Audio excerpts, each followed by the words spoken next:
10° giorno di presidio per quanto riguarda il comitato 9 dicembre a Gorizia. Ieri sera c'è stato un piccolo inconveniente, ci vuoi raccontare cosa è successo? Si è risolto Assolutamente tutto sì, anche nel... perché non c'erano intenzioni bellicose, nel senso Certo. questo signore poverino non si è accorto, il ragazzo che si è Cose che spostato. succedono, comunque a Cosa diritto che di cronaca succede? diciamo che è successo. Sì, Tra domani è prevista questa cosiddetta, tra parentesi, marcia su Roma, voi sarete presenti assolutamente sì, come, assolutamente sì. ecco, come Si parte comitato, ma soprattutto stasera. qui rimane Rimane fisso in pianta aperto, sì, stabile. no, no, questo si va avanti a oltranza come già detto, come insieme a tutta Italia.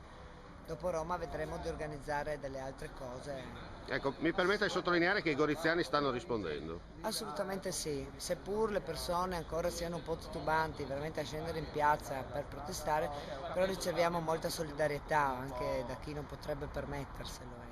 E voi continuerete fino a Natale e Capodanno e soprattutto al 2015, guarda, al 2014 sarete ancora qua. Sì, saremo ancora qua, se le cose non si saranno risolte, fino a che non si risolvono saremo qua. Senta, ogni sera ci sarà una manifestazione, una sorta di corteo? Sì, o corteo o comunque un piccolo dibattito, facciamo qualcosa ogni sera per sensibilizzare, no?